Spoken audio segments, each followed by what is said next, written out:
And good day. Thank you for joining me. I am Tamara Scott. You're listening to Truth for Our Time as we give you help when the headlines hit home, things that are happening in your community and what you can do about it as an informed parent, an overtaxed a citizen, and a fighter for liberty.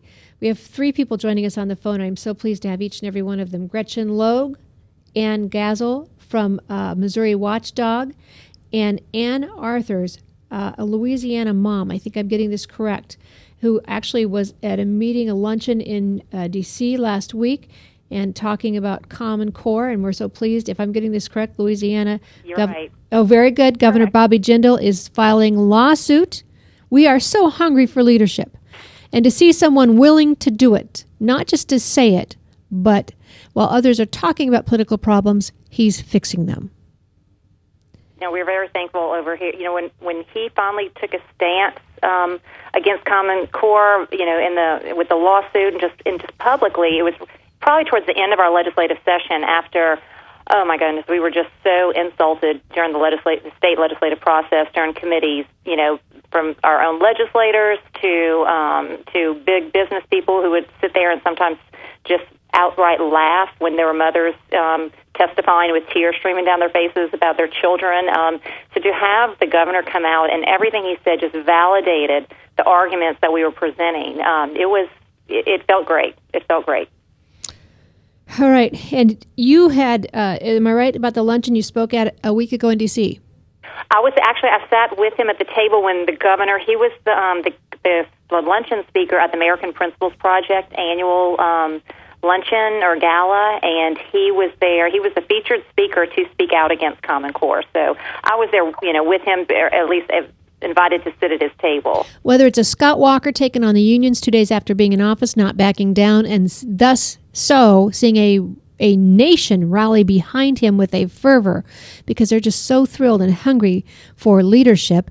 And then seeing now Governor Jindal taking on the federal government to protect his state. This is what a governor should do, to protect the parents, the students, the teachers in his state. It's commendable. It's good to see. It's refreshing and it revives the bones to see someone like this. And it's great to see, honestly, if you don't mind me interjecting, just listening to his people. And that's what the whole thing was. It showed when we get together and we start a large grassroots effort that they listen. We had him change his position, and we actually had our Senator David Vitter who came out against in support of the Common Core standards. And after several months of pressure, he changed his position, and he listened to the people, and he did his research. So it's refreshing to have leaders who are going to listen to the people who put them in office. Excellent. On the phone as well, Gretchen Logue, thank you for joining us. Thank you very much. And it is Missouri Education Watchdog. Just want to make that Thank you. correction. You're welcome. Gretchen, Missouri Education Watchdog. Am I saying that correct? Yes. Okay. And Ann Gazel, are you there as well? I'm here as well. And I'm saying the name correctly? It's Gassel. Gassel, okay. All right. I don't care who starts. We're going to talk, I think, if you've been listening, we've been talking about new generation science standards. We have the broadband bill here in our state. We also have Common Core. I call them the ABCs of bad education, anti-bullying bill, broadband width expansion, and Common Core. You are going to talk, I think, SBAC is Smarter Balance Assessment Consortium? Right. Missouri. Go ahead, Ann. Yeah, Missouri is one of the governing states in the Smarter Balanced Assessment Consortium. And Gretchen and I are co-plaintiffs on a lawsuit filed in the Greene County Court here, in Cole County Court that alleges that the consortium is actually an illegal interstate compact. It's in violation of the Compact Clause of the U.S. Constitution, Article 1, Section 3, Clause 10. That was something that was set up by the founders who said, well, there's going to be instances where the states need to work together for commerce purposes, and therefore they might have these consortium and these different compacts, but the Congress has to approve that so that there's no, bunch of states ganging up on other states. And in the past, Congress has approved various compacts that allow that. They did not do that for the SBAC Assessment Consortium, and now what happens is you have a couple of states, and at the moment it's 18 states that are in Smarter Balanced, that are developing a test that all the other states are now being forced to use. They're being forced to purchase and pay for that assessment. Who helped you figure this out, that you had legal standing? Well, that was an attorney, John Sauer, Sauer, here in St. Louis, and he filed it, and his father, Fred Sauer, is lead plaintiff, and then as Ann said, she and I are co-plaintiffs. I am so stinking proud of you. Well, thank you. It's really John. What courage, what absolute courage. When the leaders refuse to stand, the mama bears will. That's right.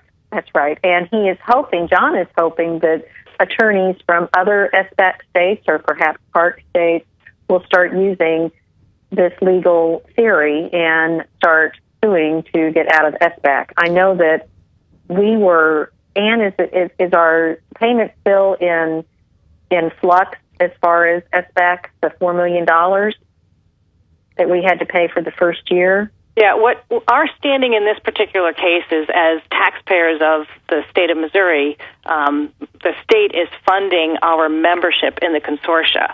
And so it conveniently works out that the membership fee works out to about the same price as purchasing the test. However, we are paying $4.2 million to SBAC to be a member state of the consortia. And, of course, if it's an illegal consortia in the first place, we, the taxpayers, say, you can't be using my tax money to fund something that's illegal. Excellent. You give energy to a weary soul that's been fighting this battle for a very long time. So how can other states join you? Could they join you as, what do we call those lawsuits, where everybody joins in, class action? Or is this where each state would need to file independently their own lawsuit? Each state, I think, would need to file their own lawsuit. Is that what your understanding is, Gretchen? Yes, I believe that is true. And if we could just find someone like you found, and your attorneys, I'm sure, would probably coach them on, but if we found a couple of brave moms in Iowa, we could do the same? Absolutely. Absolutely. And I don't think it requires that the state be a member of SBAC, because, as I said, what happens now is the other states are being forced to purchase the SBAC test. Mm-hmm. And so you can say, why would we purchase a product from an illegal entity? Mm-hmm. Tell our listeners, why did you even enter this? What is everybody's beef with SBAC? Well, I believe for me, it was that it violates the state constitution. Basically, the governor and in Missouri, we're appointed, our state board members are appointed as well as the commissioner. They were the ones who entered into the agreement, and we believe that it was beyond the governor's authority to do that. The assessment do not line up with what the Missouri Constitution says how they are supposed to be created, developed, and administered. So from the get-go, it was, no, this is illegal. And frankly, I thought 4.5 years ago it'd be a slam dunk because it was illegal and it was clearly illegal, but apparently the rule of law does not matter much anymore. Well, not in D.C., that's for sure. No, not to the governors, to the NGA, which, of course, everybody thinks it sounds rather official, but as people soon find out, it is a private organization, and you can't sunshine the information, and it's a private entity operating, doing behalf of what the legislature should be doing. It bypasses the legislature. Two things come to mind. Could Ann Arthurs down there in Louisiana file her own lawsuit along with her governor? He's got a lawsuit. She could have her own lawsuit on SBAC? Now, ours would be Park, which currently, I don't know, Park started off with 26 states that were Park aligned. They are only down to now, I think, 8 members. People have been jumping ship just left and right. We actually, our superintendent of education, John White, was one of the initial, I think, might be a member of the governing board, and he has continued to try to tell the teachers that they are taking Park tests. But we have found out, because we are no longer listed as a Park member, one of the actions that our governor did last year was he froze money that our superintendent of education would have had to use to pay for the test. and the payment, I think, was due last July. So since we are not a paid member, it's been very confusing. There's been a lot of news. The kids are being told they're taking Park, the teachers, but it's really not Park. It is Park-like, and it's going to be by a different vendor. So there are actions going on down here. And, one of the reasons, but this lawsuit is another, definitely something we need to look into as well. But one of the reasons you were asking why they were opposed to Smarter Balance, which was probably a similar reason that a lot of us down here are opposed to the Park, which, they're pretty much the same thing, is if this has to do with, first off, these are federally funded tests. Okay, our federal government funded these tests. They're trying to back away and say that they don't have any much of a part in it because they are, it's illegal for them to have oversight over the assessment test. The General Education Provisions Act prevents that. However, they have established technical review boards to oversee these tests in violation of that federal law, which we're seeing just federal laws trampled on left and right. But in violation of that federal law, they have technical review boards to oversee test question, to see it, oversee administration of these tests. And for those who really have been fighting this whole initiative with Common Core, with a big focus on the data collection, because the data collection is, of course, a biggie. That's one of the parts that bothers people, is in the cooperative agreements with the member states of Smarter Balance and the federal government, the Department of Education, as well as in the cooperative agreement between the Park member states and the U.S. Department of Education. There is a statement in that cooperative agreement that states the states will provide, quote, ongoing access to individual student data to the U.S. Department of Education. Because, once again, it's illegal for the federal government to collect the data. So what they do is they have the state members collect the individual data and allow them, quote, ongoing access. So basically, they just leave their back door open, and if somebody comes in and robs their house, oh well, it was that's how they're getting around it and doing a little fancy footwork around the federal statute. Because our Constitution and its intentions of our founders no longer mean anything to some of these people. Exactly. They're doing everything they can to dance around it. In Iowa, we have the SBAC agreement. Our governor signed an executive order saying he was going to pull us out of its membership. But in our document, the Memorandum of Understanding that most legislators were not aware of until we placed it in front of them, it made even the comment that we would agree, this is before we knew what these requirements would be, but we would agree to move any barriers, laws, statutes that would get in the way of information they collected. Wow. Yes. I mean, data collection is huge. That's why when I was in Washington, D.C. last week, every legislator I met with up there, I was like, please do what you can help us on the federal level. Please do something to reinstate FERPA to what its original law was. Please, once again, give the parents the choice to decide if their children's data is to be shared, while we still have control of our children, because that's being just taken away from us left and right, and that would be huge if we could get FERPA reinstated to its original form.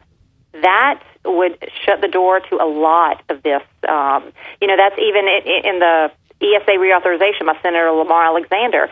They state that. I think it's very interesting the way they word that student education records shall not be released without written consent consistent with Section 44, basically, of the FERPA. But, of course, what we know is the written consent is no longer needed. They gutted that from that law. So, the data is a big part of these tests. That's a big reason that we want to get out of them. All right. I appreciate everybody coming on this show. We have a brain trust on this show today. This is just excellent to have you all together. We're going to take another break. When we come back, I think we'll have Erin Tuttle joining us to take a rundown. She's written several papers on Lamar Alexander's bill, which was just brought up.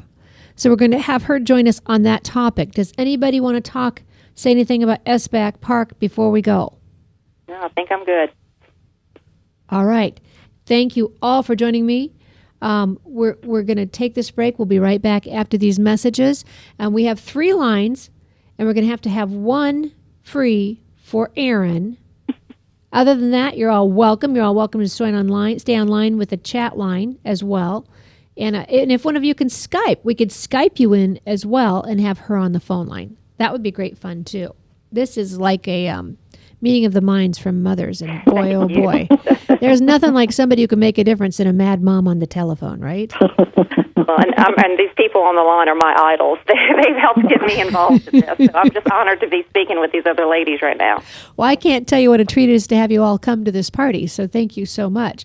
We're going to keep building on this, and it's only going to get stronger, and it's only going to build across this nation. And finally, these elected officials will figure out, well, how is it they say a dad? How is it that the daddy bear will protect? He'll go search for food, but a mama bear, how is that? Basically, the mama bear is meaner. Yeah. And you don't mess around. Yes. and hopefully they'll figure this out. But thank you all for being here. We'll be right back. We thank our sponsors, Crave, Christians for America, and Mac, webcast1live.com. Thank you so much. Stay tuned. We'll be right back. From the RE/MAX Real Estate Concept Studios, this is Webcast One Live.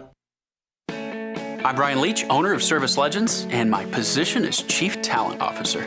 I'm Nicholas Wonderscheid. I am Bernie Hobbs, And I'm the Service Manager. Marketing Director and Client Relations Manager.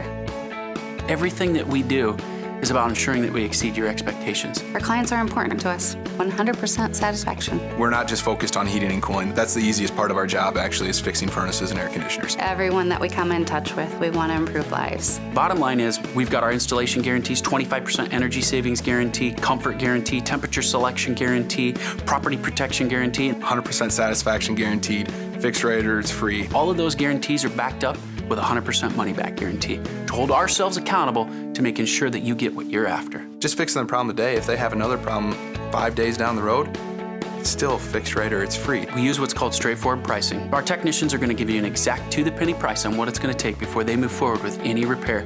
That way you know what to expect. It's the same price every day. No surprises.